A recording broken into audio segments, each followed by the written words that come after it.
Chapter 19, DVI Mainline, 1977.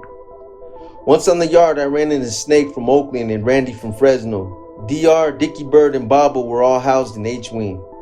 We all greeted and embraced. After the warm greeting, I was brought up to speed on the goings-on in the yard. Dickie Bird was the first lieutenant on the mainline. After being in the hole for 8 years, finally going back to the mainline was a culture shock for me. It took some time to get used to it. It's like going to a stadium football game, all those people swarming around you, a little unsettling. I would get used to it though.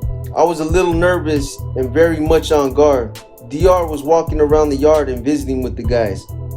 He was escorted by bodyguards at all times. Randy was the lieutenant in charge in E-Wing at the time I arrived in L-Wing. Soon thereafter, DR informed me that I was replacing Randy as the lieutenant of E-Wing due to my experience. Luckily, Randy was actually relieved to hear the news. He revealed that he felt uncomfortable in the job. He was a quiet guy and kept mostly to himself, so there was no animosity between us when I took over. I was a little upset though. I guess I was hoping for a little vacation for a time to get used to my surroundings. Here I was, taking on this full responsibility so soon after getting out of the hole. So be it. I fell into a second lieutenant's rank. I was equal to Dickie Bird's rank. After 2 weeks taking over E-Wing as a lieutenant, I had 25 members under my command. I kept Randy around to give me the rundown on who had knives hidden away and to provide instructions to everyone in A-Wing. He also took me on a tour of all the blind spots, filled me in on how often staff made rounds and any other pertinent information that could be of value. I was informed of a prospective new member named Philip. He was a Mexican from Los Angeles and an NF sympathizer who wanted to be in the gang. He had been in prison for a few years and had a track record that was being investigated before being admitted as a member. I didn't give it much thought at the time. Most of the potential recruits are carefully scrutinized before being allowed in, and most of them pass inspection. But occasionally, there's that one individual that's rejected. Then they're handed over to the rejection committee for final disposition, which is messy. That's where I came in. Unfortunately, Philip failed the investigative process. It came to light that he had set up NF members in the past, and this was discovered and confirmed. Now my loyalty was again going to be tested. I was ordered to take Philip out of the picture. So much for taking it easy and kicking back for a minute. I picked a couple of experienced members for the hit and set it up. I knew that my stay on the mainline depended on my staying out of the limelight, and I wanted to remain there as long as possible. Because I was being called on to set up all these hits, administration wasn't going to go for much of that. I had to be careful. That was my job. I ran into Snake one afternoon and we kicked back and talked about the old days. Snake and I reminisced about our earlier years and brought each other up to the present. It was a good talk, but Snake sensed I was uptight. He knew I took my job seriously, and that's about all I was concerned with. He started telling me about his girlfriend Lydia from San Jose. He said she had a sister named Chris who was really nice. He went on to tell me that she was available and looking for companionship. This took me by surprise. All I've been thinking about was my responsibilities as an NF member and what was going on inside.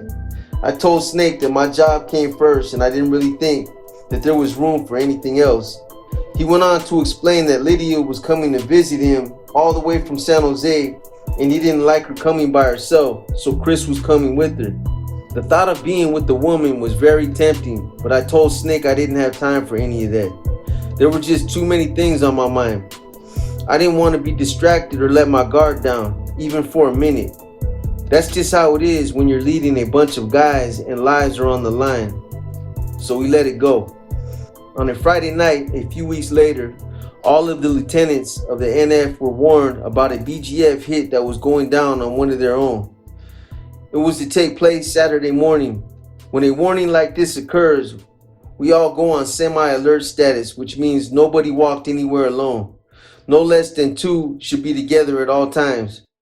If for any reason an enemy enters NF territory, we go on NF alert status, which means no less than 6 members together wherever anyone goes. Lieutenants have bodyguards around all the time, no matter what. It's called grouping. And when the prison guards see this grouping going on, they're alerted to trouble, or at least to signs that something might be about to happen. This was supposed to go down in F Wing, and we were housed right across the hall. With this in mind, we were on full alert status. Everybody was walking in groups, including the youngest member, Baby Goose.